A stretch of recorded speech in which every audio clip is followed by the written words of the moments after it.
Welcome, Marie in Zone 6, with a look at what's going on in the garden. First and foremost, the purple sensation allium are starting to bloom, and there are more where those came from. I love purple sensation allium. First of all, because they're beautiful. Second of all, because they're deer resistant. And while I don't have a problem with deer, my mother does.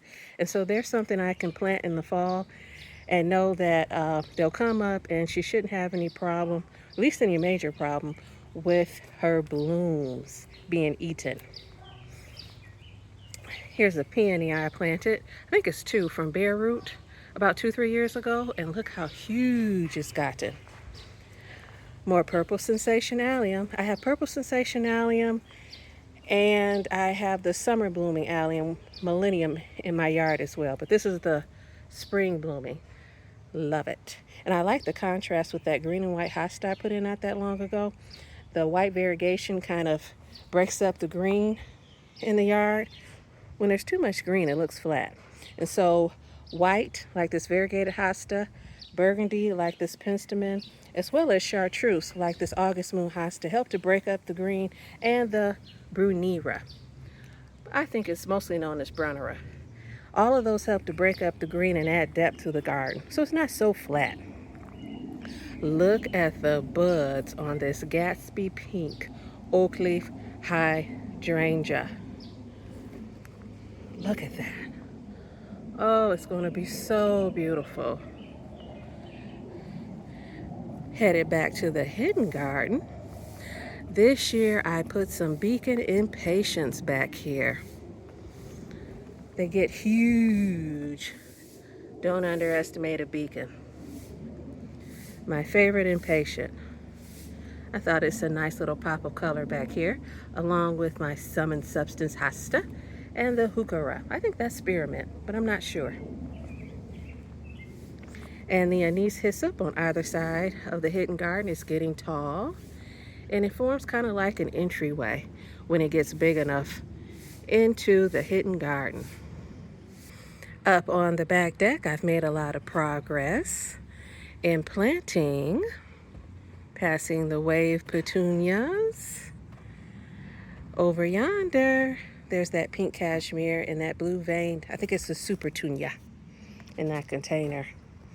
Over here, I moved the verbena that was in my front yard in the containers back into this container. I put them together in this container, and I thought the kind of purple calibrachoa and the pink calibrachoa was a nice echo for the purple and pink containers I have back here on the back deck. So it's kind of like purple to the right, light pink, rich pink, light pink, light pink, purple, and purple and pink calibrachoa in this container, along with the white verbena, which should be increasing in blooms very soon. It has tons of buds. Yippee!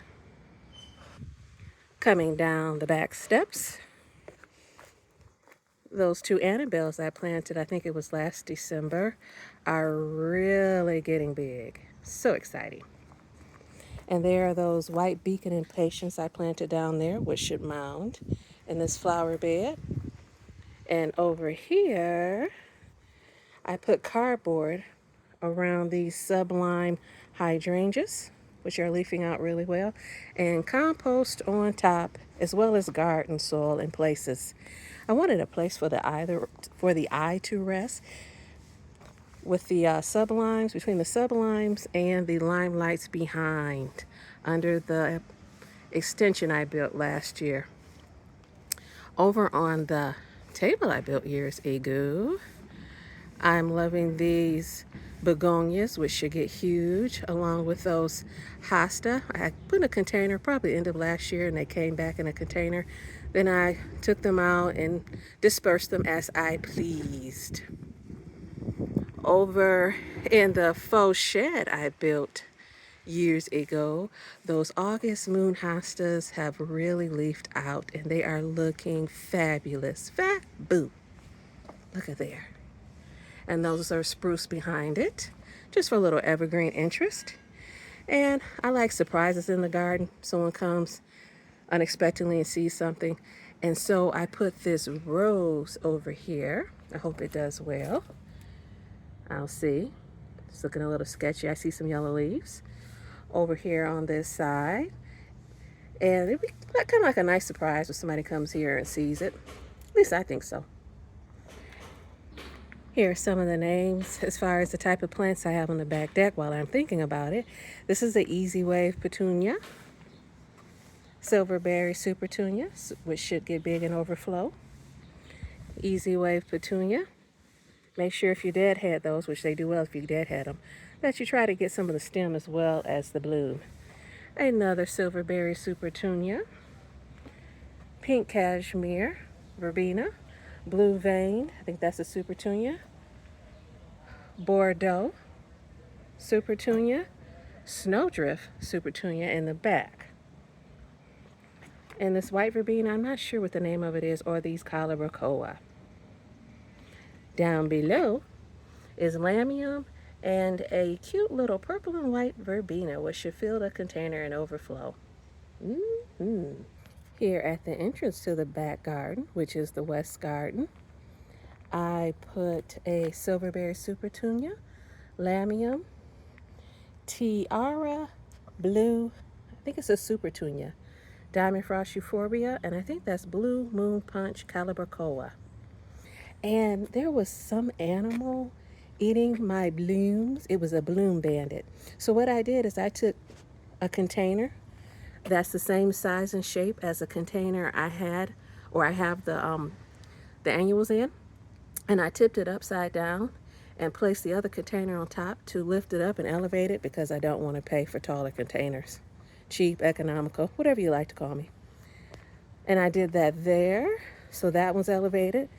That's the Golden Globe Arborvitae. And I did it as well with this one. The Bloom Bandit really got this one. He ate my Tiara Supertunia back there, but it's starting to bloom again. And I had also done this container, was it last year? I did the same thing last year. I took a container the same size, tipped it upside down, put the other on top to elevate it. Once again, I didn't want to pay for a tall container. They can be quite expensive, quite exorbitant. This one I kept low. I put a lot of ageratum in it, and from what I looked up, I think it's a groundhog, and from what I looked up, they don't like ageratum. So I have a netting on here. I don't know if you can see it. I think it's a bird netting. My mother gave it to me. I put that over it, and I have some little like plastic stakes to hold it up. And I have the ageratum in here, my Tiara, Petunia, and Diamond Frost Euphorbia. In the North Garden, there's that new Dawn Rose Hall of Fame. There's the Autumn Joy Sedum in a container and a stand my mom gave me. And there is that Alexander the Great Brunera. Also in the North Garden is another new Dawn. Doing well. Well, you know, I have some little, looks like mites or something on it, but I'll just take the holes and hit it really hard where I see the mites, and that should work well. Maybe not perfectly, but well. In the East Garden, which is the front garden, the Jazzberry Supertunias are really starting to grow. And in these two containers on either side, I have the Blue Moon Punch Calibrachoa, Bordeaux Jazzberry, and a Diamond Frost Euphorbia.